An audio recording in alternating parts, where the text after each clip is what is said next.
Hello बच्चों, कैसे हैं आप सब। आज हम कक्षा 6 के विज्ञान को पढ़ेंगे और विज्ञान की पाठ्य पुस्तक में पाठ 2 में है जल या वाटर। तो जल और वाटर के बारे में हम पिछली कक्षा में पढ़े थे, लेकिन ये चैप्टर थोड़ा बाकी रह गया था, उसे आज हम पूरा करेंगे। तो हम जल के जो स्रोत हैं, जहाँ से हम जल प्राप्त कर सकते हैं, उसके बारे में हमने पढ़ा था। और जल कहाँ पाया जाता है, जल की कमी से क्या हो सकता है, जो धूप में कपड़े सूखते हैं उसकी प्रक्रिया के बारे में, जल चक्र के बारे में हमने पढ़ा था। बाष्पन के बारे में हमने क्रियाकलाप करके देखा था। और पौधों द्वारा जो जल की क्षति होती है उसके बारे में हमने पढ़ा था। और बादलों से भी खेला था। हमने जार में क्या बनाया था, बादल बनाया था। तो इस तरह से हम यहाँ तक पढ़ चुके थे। और एक चीज हमने देखा था कि ठंडे पानी के ग्लास को जब हम रखेंगे तो उसकी बाहरी दीवार पर छोटे छोटे बूंद हो जाते हैं। यदि बर्फ दिया हुआ कोई ग्लास में पानी है, जैसे इस चित्र में दिख रहा है, तो क्या होंगे, छोटे छोटे बूंद उस ग्लास के चारों ओर हो जाते हैं। तो ये चीज आप अपने घरों में भी देखे होंगे। तो ये जो छोटे छोटे बूंद हैं, ये क्या हैं, ये संघनन के कारण हैं। तो यहाँ तक हम पढ़ चुके थे। आज इस चैप्टर को आगे बढ़ाते हुए हम पढ़ते हैं कि वर्षा क्या है। तो सारा मामला तो वर्षा का है। वर्षा से ही हमें जल प्राप्त होता है और पृथ्वी पर जल चक्र बना रहता है। तो ये वर्षा के बारे में देखते हैं कि वर्षा कैसे होती है। तो हम सभी जानते हैं कि जैसे जैसे हम थोड़ी ऊंचाई पर जाते हैं, वो जो तापमान होता है वो घटता जाता है और ठंडक बढ़ती जाती है। तापमान घटेगा तो ठंडक भी बढ़ेगा। और जैसे जैसे हम ऊंचाई पर जाते हैं हमें ज्यादा ठंड अनुभव होता है। इसीलिए हम कभी पहाड़ों पर जाते हैं तो क्या लगता है, हमको ज्यादा ठंड लगती है। तो जो बाष्पन के द्वारा जमीन पर उपलब्ध, जैसे तालाब, नदी, झील, ये सारे जगहों का, महासागरों का पानी, ये सब क्या होते हैं, भाप बनकर ऊपर जाते हैं बाष्पन के द्वारा। और पौधों से भी जो शेष पानी रह जाते, जो उनके उपयोग लायक नहीं होते, वे भी बाष्पोत्सर्जन के द्वारा वायुमंडल में आ जाते हैं। और जब ये बाष्प ऊपर की ओर जाते हैं और जितनी ऊंचाई पर जाते हैं तो उसको अधिक ठंडक मिलते जाती है। और ये ऊपर चढ़ते चढ़ते और क्या होते हैं, ज्यादा ठंडे हो जाते हैं। तो उसमें जो उपस्थित जलवाष्प होते हैं वे संघनित होकर छोटी छोटी जल की बूंदों में परिवर्तित हो जाते हैं, जिन्हें जल कणिका कहते हैं। तो ये क्या रहते हैं, ये वही बाष्पन की क्रिया द्वारा बने हुए भाप रहते हैं, जो ऊंचाई पर ठंडक पाने पर छोटी छोटी जल की बूंदों में बदल जाते हैं। और ये जो जल कणिका होते हैं जो वायु में तैरते रहते हैं, जिसे हम बादल के रूप में देखते हैं। तो बादल तो सभी ने देखा होगा आसमान में। तो ये जो बादल हैं ये वही जल कणिकाएं हैं जो बाष्पन के द्वारा ऊपर चढ़े और ठंडक पाने के कारण जल बूंदों में बदल गए। बर्फ युक्त जल से भरे ग्लास को अगर कुछ देर के लिए कमरे के ताप पर छोड़ देंगे तो ग्लास के आसपास पानी नजर आएगा। तो कभी आप फ्रिज से एक ग्लास पानी निकालिए, ठंडा पानी, और उसको बाहर छोड़ दीजिए, तो आप देखिएगा कि ग्लास के बाहर छोटे छोटे बूंदे जमा हो गए हैं। तो ये जो छोटी छोटी बूंदे हैं ये जल कणिकाएं मिलकर क्या होती हैं, एक बड़े अमाप की जल बूंदे बनाती हैं। और ये जो छोटी छोटी जल कणिकाएं ऊंचाई पर जाकर ठंडा होकर जल कणिकाओं में बदल जाती हैं, भाप। तो ये ही जल कणिकाएं बड़ा सा एक पानी के बूंद में बन जाता है। मतलब ये तो छोटे छोटे बूंद रहते हैं, लेकिन बहुत सारे छोटे बूंद मिलकर बड़ा सा बूंद बनता है। और इसी प्रकार वायु में कुछ जल की बूंदें इतनी भारी हो जाती हैं कि ये नीचे की ओर गिरने लगती हैं। और ये जो बड़ा सा जल का बूंद है, हमारा बादल है, ये क्या होता है, ये जब बहुत ज्यादा भारी हो जाता है तो क्या होता है, नीचे की तरफ गिरने लगता है। और इन गिरती हुई बूंदों को ही वर्षा कहते हैं। तो आपने कभी ओला गिरते हुए भी देखा होगा। ओला क्या है, जो बर्फ के छोटे छोटे टुकड़े गिरते हैं ना, वही ओला है। तो विशेष परिस्थिति में यह ओला संघनित वर्षा कहलाता है। ठीक है। तो ये क्या है, बहुत ज्यादा जमने के कारण बड़े बड़े बर्फ के बूंदों में परिवर्तित हो जाता है और वो पृथ्वी पर गिरता है। तो ये हो गया ओला। इस प्रकार बाष्पन और बाष्पोत्सर्जन द्वारा जलवायु में चला जाता है। तो जो ऐसा बना, जो जलाशय है उसमें से भाप बना बाष्पन की क्रिया द्वारा, पौधों से बना बाष्पोत्सर्जन के द्वारा, और वो वायु में चला गया और बादल बनते हैं। और यही बाष्पोत्सर्जन या बाष्पन के द्वारा क्या बनते हैं, बादल बनते हैं। और वर्षा, ओला, हिम के रूप में जल पुनः क्या हो जाता है, धरती पर वापस आ जाता है। बादल बनने की यह प्रक्रिया सबसे अधिक समुद्रों में और महासागरों में होती है। तो भला समुद्रों और महासागरों में ये अधिक क्यों होती है, क्योंकि समुद्रों और महासागरों में अधिक जल होता है, तो इसी कारण से वहां अधिक बाष्पन की क्रिया होती है। अब देखते हैं पुनः महासागरों की ओर चले। तो पहले हम महासागर के बारे में पढ़े थे शुरू में पाठ के, अब फिर से उसी में चलते हैं। तो प्राय समस्त भूपृष्ठ महासागरों के तल से ऊंचा है। तो जो महासागर का तल है उससे ऊंचा है जितने भी भूभाग हैं।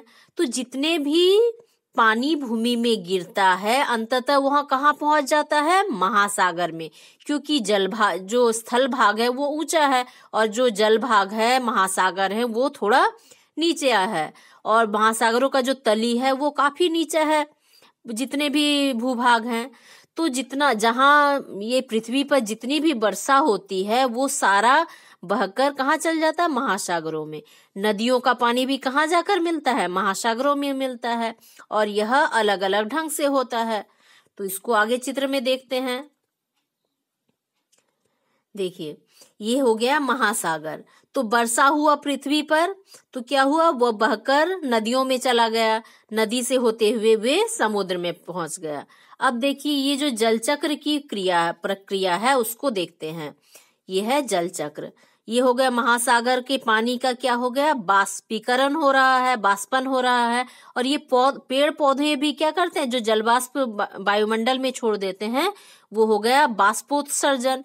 तो बाष्पन हुआ और बाष्पो उत्सर्जन हुआ, तो दोनों के द्वारा जाकर यहाँ पर पानी की बूंदे बने।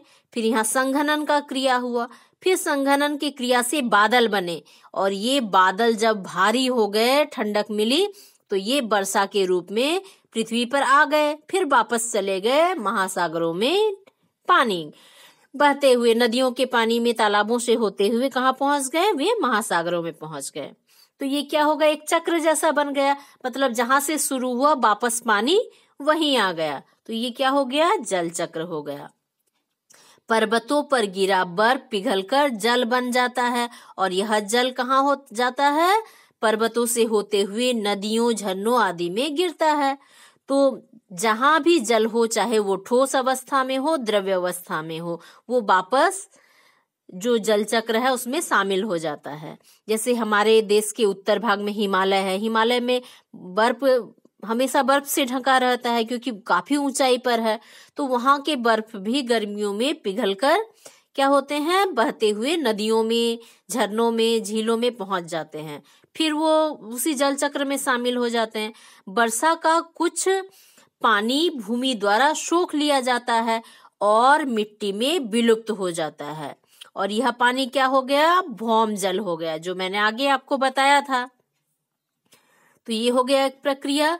कुओं, चापाकलों में जल कहाँ से आता है, तो यह क्या कहाँ से आता है, यहाँ क्या भौम जल हर जगह पर एक समान होता है। ऐसी भूमि जहाँ वनस्पति कम है वहां वर्षा का जल शीघ्र बह जाता है। जहां पर घास, पौधे वौधे नहीं रहेंगे, तो पौधों में जब पानी गिरेगा तो क्या होगा, वहां थोड़ी देर रुकेगा, उसके जड़ क्या है, मिट्टी को जकड़े हुए हैं, तो थोड़ा मिट्टी के ऊपर पानी रुकेगा तो क्या होगा, भूमि उसको सोख लेगी। लेकिन जहां पर बिल्कुल पौधे नहीं होंगे वैसे जगह में क्या होगा, बारिश होगा, लेकिन क्या होगा, वो मिट्टी में नहीं रुकेगा, तुरंत बहकर चला जाएगा। तो वैसे जगहों में क्या होगा, भूमि जल का जो स्तर है, भौम जल का स्तर नीचे होगा, और जहाँ घने जंगल होंगे, घास वन होंगे, घास स्थल होंगे, मैदान, घास के मैदान होंगे, तो वैसे जगहों में क्या होगा, भूमिगत जल का स्तर ऊंचा रहेगा, क्योंकि वहां की जो मिट्टी है वो अधिक पानी को अपने में सोख लेगी। तो अब देखते हैं क्या है जल चक्र। हमने यह जाना कि भूमि की सतह पर जल जो झीलों में, नदियों में, मिट्टी में, महासागरों में वापस पहुंच जाता है, जल के इस प्रकार के चक्रण, ये एक चक्र बन रहा है, तो इस तरह के चक्रण को जल चक्र कहते हैं। तो जल का ये जो चक्र तैयार हो जा रहा है, एक जगह से वापस वहीं लौट के आ रहा है, तो यही हो गया जल चक्र। अच्छा, अब देखते हैं यदि भारी वर्षा हो तो क्या होगा। तो हमारे देश में ज्यादातर वर्षा किससे होती है, मॉनसून वर्षा होती है। तो हमारे देश की जो खेती है वो भी मॉनसून पर निर्भर है। तो जुलाई सितंबर में ये जो मॉनसून है इससे वर्षा होती है। तो संसार के कुछ भागों में साल भर भी वर्षा होती है।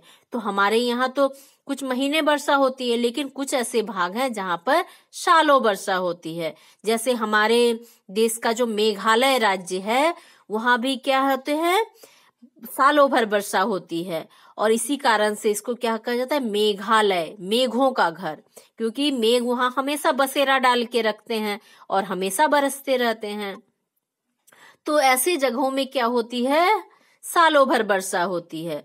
तो वहां क्या होगा, बहुत ज्यादा वर्षा होने से आप लोग जानते ही होंगे कि गर्मी के दिनों में वर्षा राहत प्रदान करती है। तो जब गर्मी बहुत ज्यादा बढ़ जाती है तब लगता है थोड़ा बारिश हो जाए तो मजा आ जाए, थोड़ा मौसम ठंडा हो जाए। फसलों की खेती में भी इसकी अहम भूमिका है, क्योंकि फसल उगाना है तो उसमें भी पानी देना होगा। बिना सिंचाई के पौधे बड़े नहीं हो सकते। परंतु यदि भारी वर्षा हो तो यह बाढ़ का रूप ले लेता है। तो बहुत ज्यादा वर्षा होने से क्या हो सकता है, बाढ़ हो सकता है। इससे जनजीवन अस्त व्यस्त हो सकता है, बहुत सारी परेशानियों का सामना करना पड़ सकता है यदि बाढ़ आ जाए। तो बाढ़ आने से क्या होगा, जो नदियों का जल स्तर है वो काफी बढ़ जाएगा और वो फैलने लगेगा, और उसके रास्ते में पड़ने वाले जितने घर हैं और पेड़ पौधे जो भी हैं सबको तबाह करते जाएगा। लोगों के घरों में पानी घुस जाएगा, जिससे बहुत तरह की समस्या का सामना करना पड़ेगा। यदि काफी समय तक वर्षा ना हो तो क्या हो सकता है। ये तो हो गया, पहले हमने जाना कि बहुत ज्यादा वर्षा होगा तो बाढ़ का स्थिति हो सकता है, लोगों को परेशानी बढ़ सकती, घर में पानी घुस जाएगा, बहुत सारे लोगों को बहा कर ले जाएगा। यदि कच्चा मिट्टी का घर है तो वो भी बह कर चल जाएगा। तो इससे बहुत ज्यादा नुकसान हो सकता। पानी, जो पीने के पानी के स्रोत हैं उसमें गंदा पानी घुस जाएगा, लोगों को अच्छा पानी नहीं मिलेगा, भोजन नहीं मिलेगा, सारा चीज बह कर चल जाएगा। तो बहुत सारी तकलीफों का सामना करना पड़ेगा जब वहां बाढ़ आएगा किसी क्षेत्र में। ये बाढ़ कब आ रहा है, जब बहुत ज्यादा वर्षा हो रही है। लेकिन अब इसका उल्टा हम सोच के देखते हैं, यदि वर्षा कम हो तो वैसे समय में क्या होगा। यदि काफी समय तक वर्षा ना हो तो क्या होगा।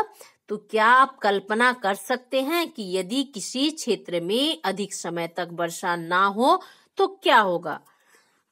तो एक दोहा है रहीम का कि रहीमन पानी राखिए बिन पानी सब शून, पानी गए ना उबरे मोती मानुष चून। तो पानी के बिना क्या हो सकता है, सारा चीज शून्य हो सकता है। ना खाने को कुछ मिलेगा, ना पहनने को, सारी चीज क्या हो जाएगा, तबाह हो जाएगा बिना पानी के। क्योंकि फसलों को उगाने के लिए भी पानी चाहिए, और फसल नहीं होंगे तो हमको भोजन नहीं मिलेगा। तो सारा जो सृष्टि है पानी के बिना शून्य हो जाएगा। तो वर्षों पुराना यह दोहा आज सच साबित होता दिख रहा है। जब ज्यादा दिनों तक बारिश ना हो तो वायुमंडल गर्म हो जाता है, जिसके कारण नदी, तालाब, झरना आदि सूखने लगते हैं, और जिसे क्या कहा जाता है, सुखाड़। तो ज्यादा बारिश से बाढ़ होता है और कम बारिश से सुखाड़, सूखे की स्थिति हो जाती है।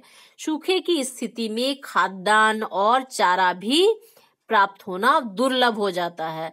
न पशुओं को चारा मिलता है और न ही हमें अनाज मिलता है।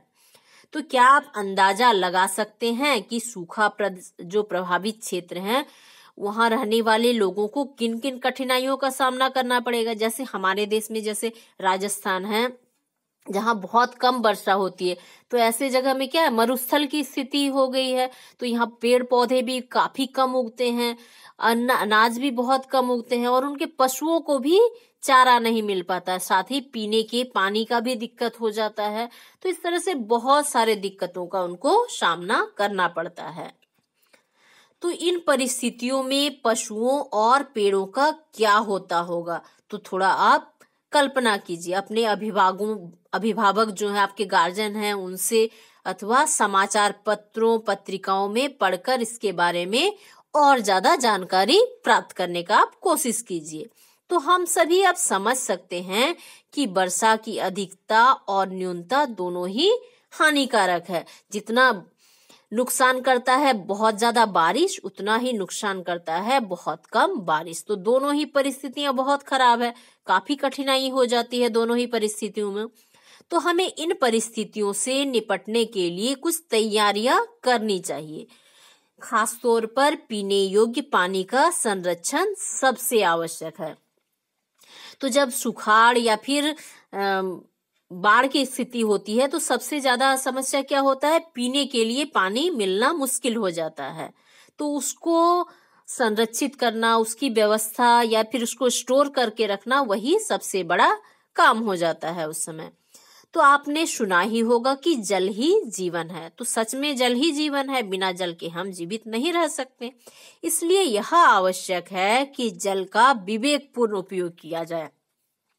जितना हमें आवश्यक हो हम उस जल का उतना ही उपयोग करें, और जो जल की बर्बादी है उसको रोकने का कोशिश करें।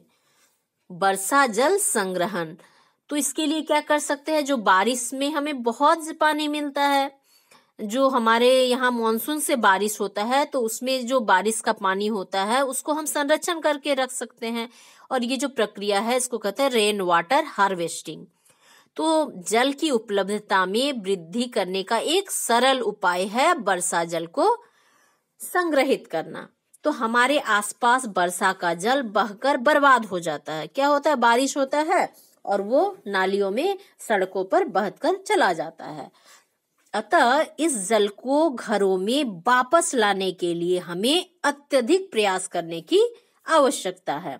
तो उसके लिए हम क्या प्रयास कर सकते हैं, आगे देखते हैं। वर्षा जल संग्रहित करने की कुछ तरीके, तकनीक।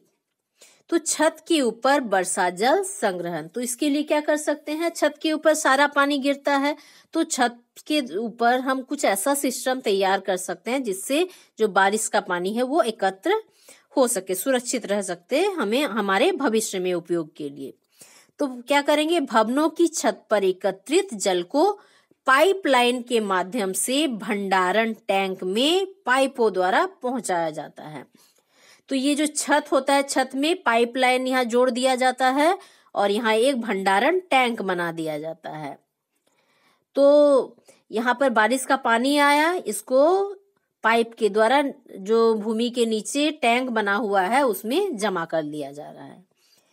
इस जल को उपयोग के पूर्व छानना, पानी जो बारिश का आया उसको छत से पाइपलाइन के द्वारा टंकी पे पहुंचाया जाता है, तो उसको छानने की व्यवस्था, जिससे जो यदि कुछ वैसा गंदगी उसमें आ जा रहा है तो वो छन जाए।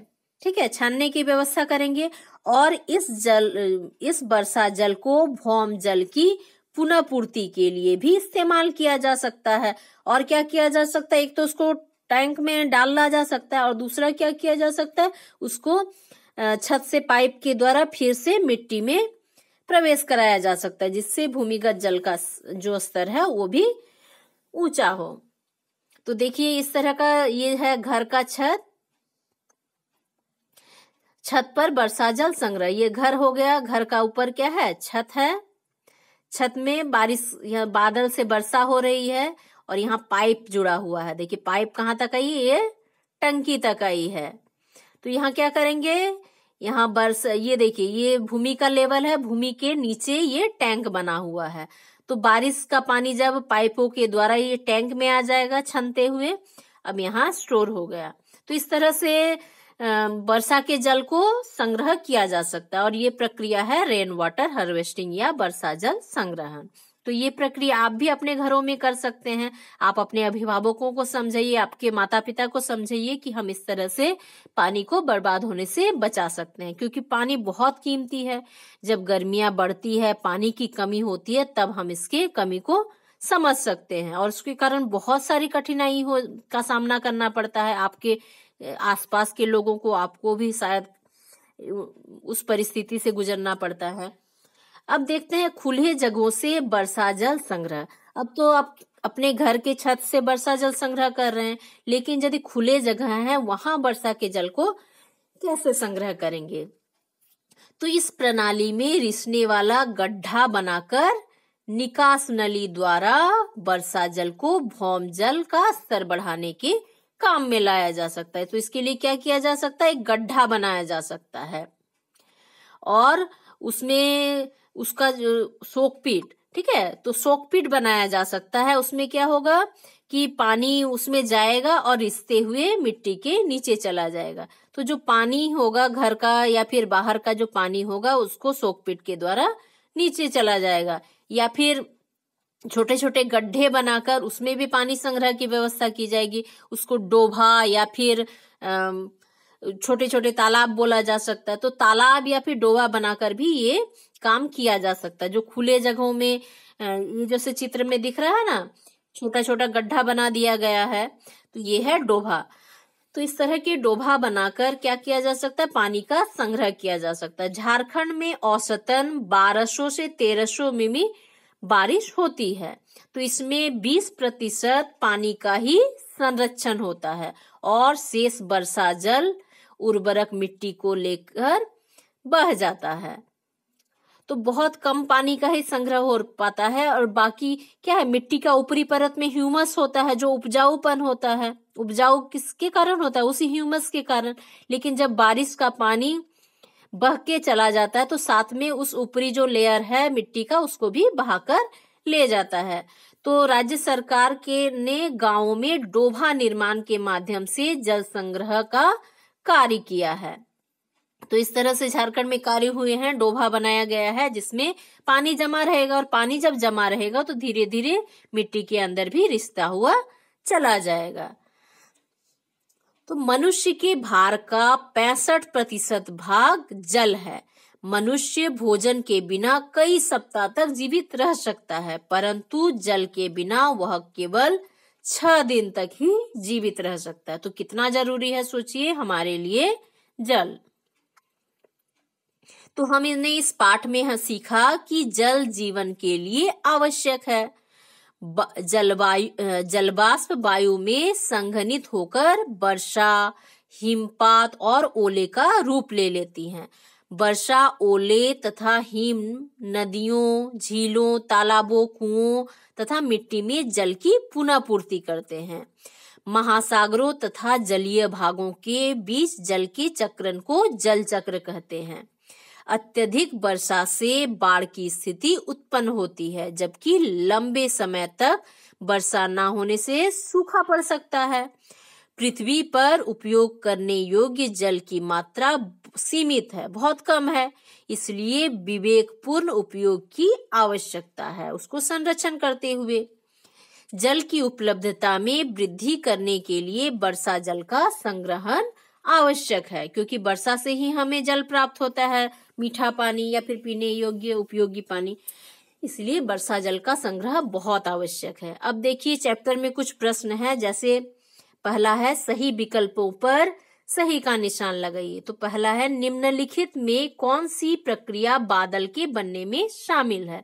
तो इसमें क्या है ऑप्शन? बाष्पन है, संघनन है, बाष्पन के बाद संघनन और ऊर्ध्वपातन। तो इसमें क्या हो जाएगा उत्तर? ग हो जाएगा। 2 में है निम्नांकित में कौन बाढ़ से संबंधित नहीं है? तो क्या हो जाएगा? जान माल की क्षति है, मिट्टी का अपरदन, बीमारियों का कम होना, पेयजल का दूषित होना। तो जनमन की भी हानि होती है, मिट्टी का अपरदन होता है, पेयजल का दूषित भी होता है। तो इसका उत्तर हो जाएगा ग। ठीक है, पहला का उत्तर क्या हो जाएगा? ग और दूसरे का भी उत्तर ग हो जाएगा। अब देखते हैं, नेक्स्ट है रिक्त स्थानों की पूर्ति कीजिए। पहला है जल को बाष्प में परिवर्तन करने के प्रक्रम को क्या कहते हैं, बाष्पन कहते हैं। दूसरा है कुओं में जल की आपूर्ति भूमिगत जल से होती है या फिर भौम जल भी कहते हैं। 3 नंबर, पौधों के बाष्पन द्वारा जल की क्षति को बाष्पोत्सर्जन कहलाती है। ठीक है, बाष्पोत्सर्जन हो गया, उत्तर ये कंप्लीट हो गया। अब देखते हैं 3 नंबर में है, ऐसे क्रियाकलापों को लिखिए जिसमें 1 बाल्टी पानी से अधिक की आवश्यकता होती है। तो आपके दैनिक जीवन में नहाने के लिए, बर्तन धोने के लिए और घर को साफ करने के लिए, गाड़ी साफ करने के लिए 1 बाल्टी से अधिक पानी की आवश्यकता होती है। तो ये आप लिख सकते हैं। 4 में है जल चक्र का चित्र बनाइए। तो ऊपर चित्र दिया हुआ आप बनाएंगे, महासागर दिखाएंगे, यहाँ से पानी से बाष्पन हो रहा है, पौधों से बाष्पोत्सर्जन हो रहा है, फिर बादल बन रहे हैं, संघनन हो रहा है, फिर बारिश हो रहा है। ये प्रक्रिया आप दिखा लेंगे चित्र के द्वारा। अब है 5 नंबर में, सूखा क्या है? सूखाग्रस्त क्षेत्र में रहने वाले लोगों को किस तरह की परेशानियों का सामना करना पड़ता है? तो जब बहुत कम वर्षा हो तो क्या हो जाएगा, सूखा की स्थिति हो जाएगी। तब पेड़ पौधे मर जाएंगे और फसल अनाज भी नष्ट हो जाएंगे। तो सूखाग्रस्त क्षेत्रों में जो लोग रहते हैं उनको अनाज की कमी हो जाती है, पशुओं के लिए चारा की कमी हो जाती है, पीने के लिए पानी की कमी हो जाती है। तो ये आप लिखेंगे। 6 नंबर में है, चश्मे के लेंस को साफ करने के लिए लोग उस पर मुंह से फूंक मारते हैं, इससे लेंस भीग जाता है, ऐसा क्यों होता है? तो आपने ग्लास वाला उदाहरण समझा ना, मुंह क्या है, अंदर ठंडा रहता है, तो हम जब फूंकते हैं तो क्या होता है, ठंडी हवा निकलती है और आसपास की जो जलवाष्प है वो संघनित होकर उस लेंस में चली जाती है और उसमें बूंद बूंद बन जाता है। जैसे ठंडे जो बर्फ मिला हुआ पानी है उसके चारों ओर छोटी छोटी बूंदें हो जाती है ना, तो वही प्रक्रिया काम करता है संघनन की। 7 नंबर है, बादल कैसे बनते हैं? बाष्पन के द्वारा क्या होती है, जब बाष्पन या फिर बाष्पोत्सर्जन के द्वारा बाष्प जो ऊपर जाते हैं तो ठंडी होकर क्या होते हैं, एक साथ जम जाते हैं, संघनित हो जाते हैं, तो यही हो गया बादल बनने की प्रक्रिया। 8 नंबर में है, एक जल की ठंडी बोतल रेफ्रिजरेटर से निकालिए और उसे मेज पर रखिए। कुछ समय पश्चात आप उसके चारों ओर जल की छोटी छोटी बूंदें देखेंगे। क्यों? क्योंकि जब ग्लास को हम बाहर रखेंगे तो वो आसपास की हवा को ठंडा कर देगी और उसमें वहां उपस्थित जो जलवाष्प होंगे वे संघनित होकर ग्लास के चारों ओर दिखाई देंगे बूंद के रूप में। अब नेक्स्ट है 9 नंबर, जल बचाने के लिए आप कौन कौन सी उपाय कर सकते हैं? तो जल बचाने के लिए नल को बंद कर देंगे जब हमें आवश्यकता नहीं होगा, या फिर जो जितना आवश्यक है उतना ही पानी को खर्च करेंगे। और भी बहुत सारे उपाय आप बता सकते हैं। 10 नंबर, पानी पीना सबके लिए आवश्यक है, यह हमें क्या लाभ पहुंचाता है? पानी बहुत आवश्यक है क्योंकि हमारे जो डाइजेस्टिव सिस्टम या फिर पूरा जो शरीर का प्रक्रिया है उसको कंप्लीट करने के लिए क्या चाहिए, पानी चाहिए। तो पानी हमारे लिए बहुत आवश्यक है। तो इस तरह से आप सारे प्रश्न कर लेंगे। आशा करती हूँ आप इसे समझ गए होंगे। तो आप इसे पढ़िए। तो आज के लिए इतना ही। Thank you.